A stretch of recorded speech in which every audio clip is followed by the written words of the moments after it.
It's your boy Rob Dyrdek with the DC store down here in Soho, making rally racing real to the world, and you're watching Press Pass TV.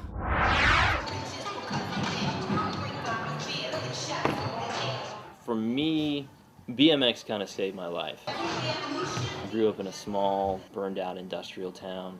I fall into that demographic. I should have slipped through the cracks.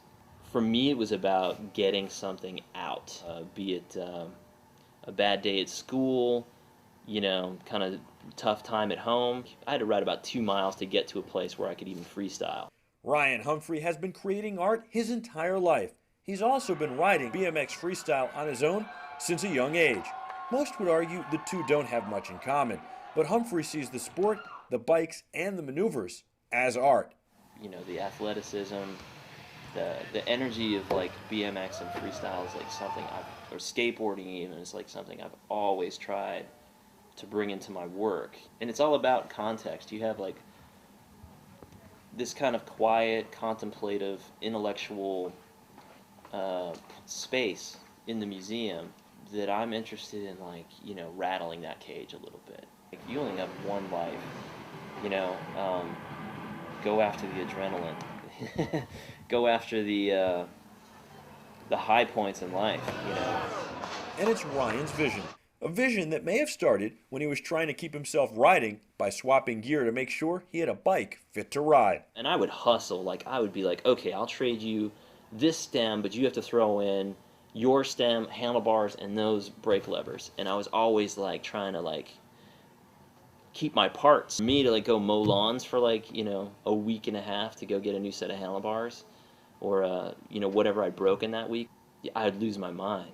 So I started collecting all these bicycles, and I think it's something psychological in me that there's some comfort in them, just to have them around.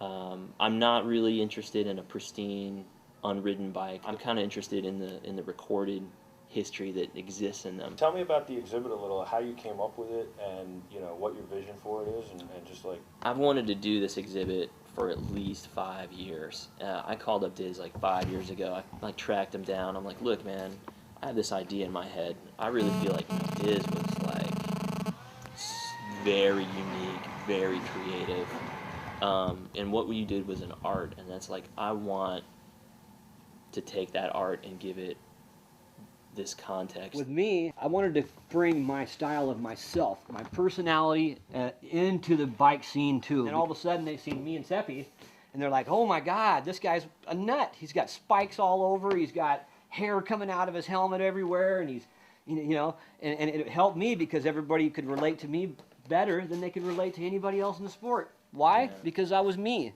There was nothing fake about it. A lot went into the exhibit, more than 5 years of planning, convincing insurance companies and the museum that it was a good idea and worth doing, and pulling a retired BMX legend and wild child, Dizz Hicks, out of retirement for one more show. What did you think when he called you up and said, hey, I got this exhibit? Oh, hey, anything to do with BMX, you know. Oh, 5 years ago. For life. You were like, I'm a BMXer for life. Yeah, I was going to say. You had to think, who is this kook? No, I really didn't. I mean, I really was hoping that something would come out of it, but. Did you ever think 5 years later you'd be here? No way. You know, I hoped, yeah. But don't get me wrong. It crossed my mind a lot that I really would love to get back on the wedge and get back out and play, because that's what it's fun, and that's what life. You should make life fun, you know. So what do you think of this exhibit? I think it's wonderful. Absolutely, just blew my mind. I mean, I tried to picture it, you know, in my mind before I came here, but it didn't do any justice from what I saw when I got here. It's amazing what Ryan's done. He's an excellent artist. Ryan hopes the exhibit will help the sport gain recognition and that some of the magic Dizz creates will rub off on the newest generation of competitors. And some good news here, man. Just a heads up, my friend Keith Terrell will be there tonight to shoot photos of the opening for Ride BMX. Any questions, give me a call, shout. Sweet. Thanks, Keith Mulligan. He's the editor of Ride BMX. That's very thumbs up right there. This is what we need, man. That's what we need. This is the bridge between, you know. That'll be good. Awesome. Someone's got to see this art, you know. Absolutely. And his whole. There's so many guys in BMX that would, if they see this, they're going to be like, wow, that's a lot of effort to, you know, for the sport, and it brings out that whole other side, like I was saying, of freedom, you know, to be yourself. You know, I was finishing the paintings a couple of weeks ago, and I felt like, you know what, these are totally secondary. This is more about BMX than anything. You know, in fact, like, you know, if these guys at Ride want to photograph me, I'm gonna be like, no, you know, it's like this guy's the star. Like, let's make it more about that. Well, congratulations, dude, on this. This is something else. This is impressive. I told you it man. was gonna be crazy. I just didn't realize how much. Yeah, no, that's fucking awesome, dude. Yeah, I'm excited. At the Queens Museum in New York City, Michael Artsis, Press Pass TV.